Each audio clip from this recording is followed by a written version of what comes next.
ஆன்மாவிற்கு அமுதம் தந்தவர் புனித லொயோலா இன்னாசியார். ஆன்மாவிற்கு அமுதம் தந்தவர் புனித லொயோலா இன்னாசியார்.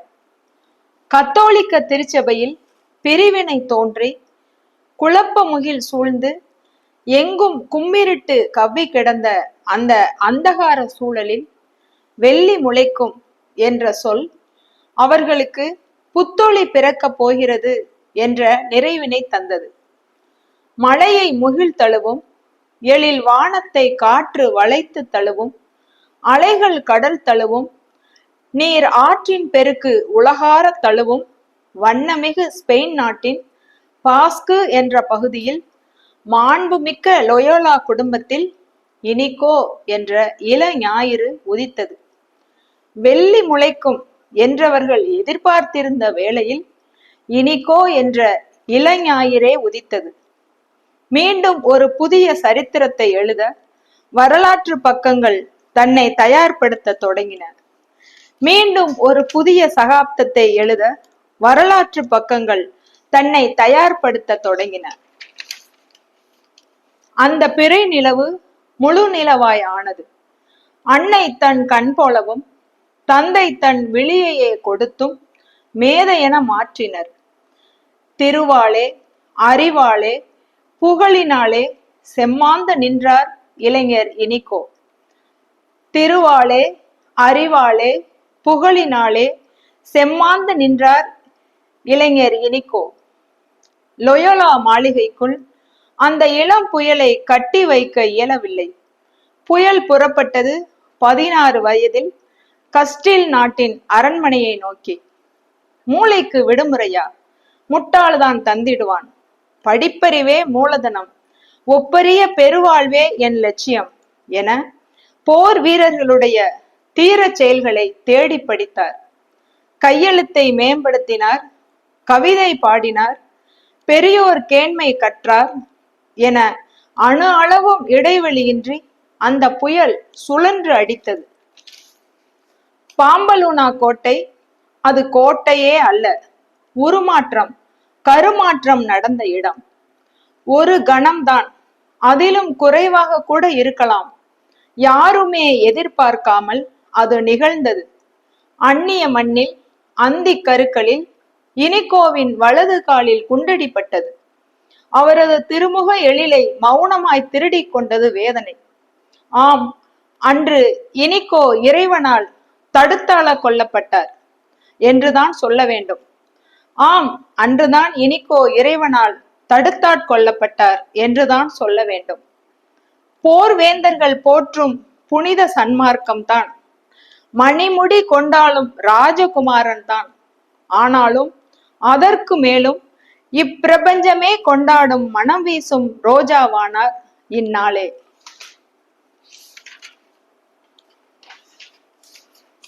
உயிர் குடிக்கும் காயங்களும் வேதனையும் துரத்த 7 மைல் கடந்தார். பசித்த புலியின் குரூர வசீகரம் முகத்தில் தெரிய வச்சிரப்படையானின் எண் திசை கைக்குள் மாட்டிக்கொள்ளாமல் காட்டு வேலிக்குள் இதய காட்டை விரிவிடமாக்கினார். மாளிகையில் இருந்தே மண்குடிசையை நோக்கினார். மாளிகையில் இருந்தே மண்குடிசையை நோக்கினார். ஆம், லொயோலா மாளிகையின் பெரிய கோத்திக் வாசற்படியை தாண்டி இனிகோ தம் திருப்பயணத்தை தொடங்கினார். புதியவனாய் மாறி போனார். புரட்சி வீரராய் இருந்த அவர் மாபெரும் ஆன்ம வீரராய் ஆனார். மன்றேசா மன்றேசா அது குகையல்ல, அவரின் புண்ணிய வாழ்வு தொடங்கிய இடம். இயற்கை என்பது மனிதனுக்கு வெளியே இருக்கும் ஒன்றல்ல, அது மனிதனோடு ஊடாடும் ஒன்று. அன்பே கடவுள் என்றார். எதனால்? அதில் ஆத்ம சக்தி இன்பம் இருப்பதனால். உலகம் எங்கனும் பரவி நின்றதும் உயிரினங்களில் மருவி நின்றதும் அளவில்லாததும் அழிவில்லாததும் கடவுள் என கண்டார். உண்மையாய் பிரம்மம் தன்னிலே புணரும், மனதில் நிலை பெறும் இனிய கலைகளும் என கண்டார். நேரினில் நான் கண்ட அதிசயமே, எந்த நெஞ்சறியும் இந்த ரகசியமே என்றார். நேரினில் நான் கண்ட அதிசயமே, எந்த நெஞ்சறியும் இந்த ரகசியமே என்றார். சிந்தனை குகையில் தவம் இருந்தார். உருவேற்றி உருவேற்றி இறைவன் உருவை தன்னுள் பெருக்கினார். உருவேற்றி உருவேற்றி இறைவன் உருவை தன்னுள் பெருக்கினார். ஞான குளத்தில் நனைந்து தனக்குள் தன்னை தேடும் தவத்தில் முப்போதும் மூழ்கி போனார். உலகம் அவருள் சுழலாயிற்று. அண்டத்தை அவருக்குள் அடைத்து அதற்கப்பாலும் இறைவன் ஆட்சியை எழுப்பினார் முனிவர். மனிதம் மேலோங்கும் போது சமயம் உச்ச நிலையில் ஒளிர்கின்றது. மனிதம் மேலோங்கும் போது சமயம் உச்ச நிலையில் ஒளிர்கின்றது. அவரது உள்ளம் தேவ சிநேக அக்கினியால் பற்றி எரிந்து கொண்டே இருந்தது. சொர்க்க அகத்தை துய்த்தார். இன்ப புதையலை எடுத்தார். இறைவன் மனிதனை நோக்கி கீழ் இறங்கி வருவதும் மனிதன் இறைவனை நோக்கி மேலேறி செல்வதுமான இறை வார்த்தையின் இருவகையான இணை செயல்களை கண்டார். அவரை சுற்றி ஒளிவட்டம் எழும்பியது. மன்றேசா குகையிலேயே அவர் புனித மனிதர் என அழைக்கப்படலானார். மன்றேசா குகையிலேயே அவர் புனித மனிதர் என அழைக்கப்படலானார். வேதங்கள் கூறாத பாடம் எல்லாம் கற்றார். வளமீன்களை வெளிக்கொணர்ந்தார். புத்தி என்ற மந்திரக்கோள் கொண்டு புது புரட்சி வரலாறு படைத்தார். ஞான குளத்தில் நனைந்து கிடந்தார். இதய குடத்தில் வடித்தெடித்த இறைவனை தப்பறைகளுக்கு எதிராக நிறுத்தி தன் பிறப்பின் அர்த்தத்தையும் கூறி வெற்றியும் கண்டார். இதய குடத்தில் வடித்தெடித்த இறைவனை தப்பறைகளுக்கு எதிராக நிறுத்தி தன் பிறப்பின் அர்த்தத்தையும் கூறி வெற்றியும் கண்டார். உடல் பயிற்சி போல் ஆன்மாவிற்கும் பயிற்சி அளித்தவர். தன் பெயரை பின்னிறுத்தி இயேசுவின் பெயருக்காய் தவம் இருந்தவர். நன்மைக்கும் தீமைக்கும் துலாக்கோல் பிடிக்க கற்றுத்தந்தவர். வாழ்வாலும் படிப்பினையாலும் மாபெரும் தாக்கத்தை ஏற்படுத்தியவர். உண்மை நட்பும் தோழமையும் என்னவெல்லாம் செய்யும் என்பதை எங்களின் பெரிய தந்தை சவேரியாருக்கும் உமக்கும் உள்ள நட்பை பற்றி அறிவதால் தெரிந்து கொண்டோம். நல்ல பிசிராந்தையார்கோர் நற்சோழன் நட்பென்னும் நல்ல பிசிராந்தையார்கோர் நற்சோழன் நட்பென்னும் மங்காத புகழ் படைத்த சவேரியார். அவரின் சேவைக்கெல்லாம் ஆணிவேர் யார்? அவரின் சிந்தனைக்கோர் மூளைக்கல் சாணைக்கல் யார்? யார்? புது புரட்சி வரலாறு படைத்த லொயோலா இன்னாசியார் எனும் மங்காத புகழ் படைத்த வீரர் அல்லவா? நல்ல நிலந்தானே செழும்பயிரை உருவாயாக்கும் சிந்தையெல்லாம் நிறைந்த தந்தை. உமது கடிதங்களில் தான் எத்தனை எத்தனை உருக்கம். தொலைவில் இருந்து வரும் இன்னாசியாரின் கடிதங்கள் சவேரியாரின் நெஞ்சிற்கு நெருக்கமாகவே இருந்தது.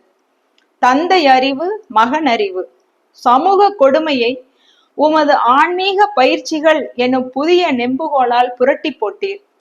உம் இதய கனியாம் சவேரியாரை என்றும் எம் நினைவில் கொள்வோம். உம் இதய கனியாம் சவேரியாரை என்றும் எம் நினைவில் கொள்வோம். குணத்தாலே தொண்டினாலே குவளையம் நினைக்க வாழ்ந்த சவேரியாரும் நீரும் ஒருவருக்கொருவர் ஊக்கவிசையானவர்கள். ஒருவரில் ஒருவர் தென்படுகிறீர்கள். குணத்தாலே தொண்டினாலே குவளையம் நினைக்க வாழ்ந்த சவேரியாரும் நீரும் ஒருவருக்கொருவர் ஊக்கவிசையானவர்கள். ஒருவரில் ஒருவர் தென்படுகிறீர்கள். பார்த்ததுண்டா பட்டங்கள் வாங்கிய பின் கல்லூரி சென்றவரை? பார்த்ததுண்டா பட்டங்கள் வாங்கிய பின் கல்லூரி சென்றவரை? இன்னாசியார் சென்றார். ஒன்றல்ல இரண்டல்ல, பாரிஸ் பல்கலைக்கழகம் உட்பட 4ற்கும் மேற்பட்ட பல்கலைக்கழகங்களில் கல்வி பயின்றார். உம்முடைய ஆழ்ந்த கல்வி பற்றால் நீர் உண்டாக்கிய புனிதர்களின் கூட்டத்தால் எங்களின் தமிழக திரு அவையும் வளர்ந்திருக்கிறது. இந்தியாவின் திருத்தூதர் புனித சவேரியார், மறைசாட்சி புரிந்த அருளானந்தர், வியத்தகு மேதை வீரமாமுனிவர், ராபர்ட் தே நொபிலி, ஹவுசானல் அடிகள், முத்துக்குளித்துறையின் விசுவாச விதை புனித அந்தோணி கிருமினாலி போன்ற எண்ணற்றோர். அனைத்தும் இறைவனின் அதிமிக மகிமைக்காக, மக்களின் மாண்புக்காக எனும் விருது வாக்கை வாழ்வாக்கி வாழ்ந்து வரும் இனிகோவின் இயேசு சபையினர் திரு அவைக்கு எங்கும் எதிலும் எப்போதும் தோள் கொடுப்பவர்களில் முதலாமானவர்களாய் இருக்கிறார்கள். மற்றவர்களால் சென்றடைய முடியாத இடங்களுக்கும் மனங்களுக்கும் கூட சென்று இறை ஆட்சியை நிலைநாட்டிட எப்போதும் முயன்று கொண்டுள்ளவர்களும் இயேசு சபையினரே. செம்மனம் உடையாரிடம் சிறந்ததோர் ஆற்றல் உண்டு, அது கண்ணுக்கு புலனாவதில்லை. ஆயினும் அதற்கு மாறாக மன்னனது மரப்படையும் நிற்க முடியாது. ஆன்ம வீரம் என்பது அதுவே. அவர் முடிவிலியின் ஒரு துளி, முழுமையின் ஒரு கீற்று. அவர் முடிவெளியின் ஒரு துளி, முழுமையின் ஒரு கீற்று. என் கையளவு இதயத்தை கொண்டு உங்களின் கடலளவு இதயத்தை எப்படி அளப்பேன் இன்னாசியாரே? என் கையளவு இதயத்தை கொண்டு உங்களின் கடலளவு இதயத்தை எப்படி அளப்பேன் இன்னாசியாரே? வானமே, உனக்கு மறுபிறப்பு உண்டா? வாழ்க்கையே, உனக்கு ரோஜாவாய் அல்ல அல்ல தூய இன்னாசியாராய் பூக்க முடியுமா? நாங்கள் தேடி அலையும் ஞானம் வெளியில் இல்லை, அது உம்மிடம்தான் உள்ளது. புனிதரே, நீர் பூமியில் வாழ்ந்த அந்த நாட்கள் மீண்டும் வந்திடாதோ? நாங்கள் உம்மை காணும் வரம் வாய்த்திடாதோ? என் இனிய இளமை கால தோழனே, இங்கே வா, என் கூட இரு. இளமையில் பாடிய அந்த பாடல்களை இப்போது பாடு.